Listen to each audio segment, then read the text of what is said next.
here with Clayton Fredericks, and we look as if we're standing at a bar, which we are, sort of. We've been spoiled to some lovely French champagne during the press conference, and Clayton has just won his second class here this weekend at La Rascouban, where he's just won the 2-star, and on Friday he won the 1-star. So it's been a good weekend, Clayton. Tell us about your rides. Yeah, it's been a fantastic weekend. I think, well, I led from the start in the 2-star, so that was good on a fantastic Western Australian owned horse called Brookley, owned by Nikki Brooks of Brookley, where they have many events, and she's been a real great supporter of Australian eventing, and particularly me, so it's great for her horse to have won. And in the 1-star I had a young horse that I own in conjunction with a friend of mine from Germany, who basically we do a lot of workings with buying and selling horses. Yeah, Sorrento. It's got a nice Aussie name, and he's a lovely horse. I mean, both the horses. Actually, all 4 horses. I had Mr. Sydney Rocks as well, who, you know, it wasn't his weekend this weekend, but he needed an outing. He was just well over the top, but he's also a nice guy. And I rode Pigrella de Cabanzas also in the 2-star. I was very pleased with him because he's fairly green, you know, hasn't had that many runs at 2-star level, but he is owned by Hayley Parker, who's a South African rider. She goes back to South Africa and is at university. I sort of train the horse, and she comes and rides when she can. So yeah, she was pleased with him as well. So yeah, it's been a fabulous weekend, and they allowed me to bring Walterstown Don, which is off, and he's off to Burleigh next weekend. So. Yeah, it's been a busy but great weekend. Yeah, and you've mentioned this weekend that you think that the course is quite tough. It's been quite an up and down hilly course, especially for the younger horses. Do you think this is going to be a good course when they finish it? And obviously it's going to be a very different course and longer for the World Equestrian Games here, but a good venue, do you think? I think it's a great venue here, certainly for the cross-country phase of the week. You know, it's.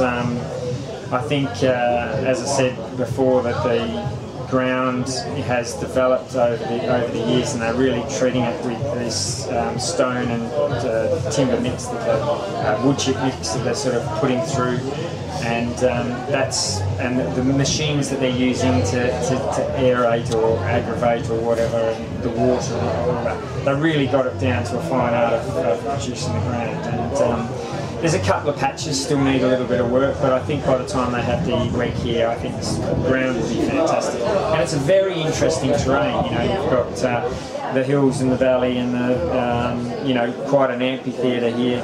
So I think it's a really interesting piece of land to have a World Games. Yeah, I think it's going to be great for the spectators. And obviously the next big thing is the World Equestrian Games, but just looking back to the Olympics, that probably wasn't the best result that you were hoping for, so we haven't spoken to you since then. I spoke to you just before, so yeah. How did that all? Well, you know, I mean, I was wrapped with his dressage test, and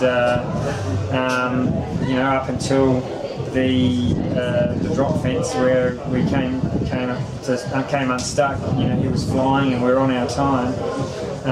Sadly, What do you think actually happened? Well, I know exactly what happened. We've sort of reviewed videos and looked at photos, and I mean, the telltale sign was the bell boot.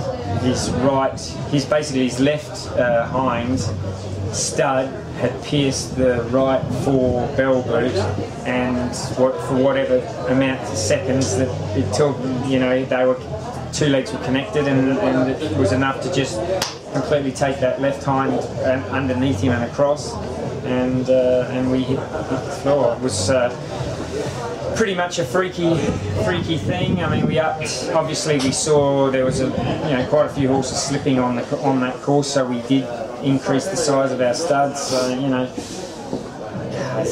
you're damned if you do, you're damned if you don't, and it was just basically shit luck. You know, in this sport you have to have your luck, and you know, it's like riding the wave. You know, you're on the crest of the wave. You got to try and stay on there. You know, it doesn't take long for you to get dumped. Well, in eventing. You've had good luck this weekend, so let's hope it continues through to Burleigh, where you're going with Waltersdown Don. Is that your only horse for Burleigh? Well, I'm hoping, you know, like we did first in the 1 star, first in the second 2 star. I didn't have a horse in the 3 star here, so I'm be loving to get the you know, the hat trick in Burleigh. But you know, we'll give it a go and see what happens. All right. Well, hopefully we'll catch up with you there as well to celebrate. Thank you. I don't know if they'll give us French champagne there, but you know, we'll ask.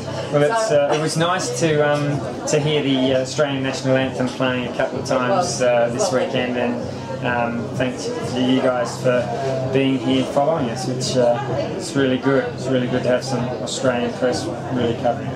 Well, it's a great place to be. Thank you very much for your time. We'll catch up with you at Burleigh. Thank you. Thanks.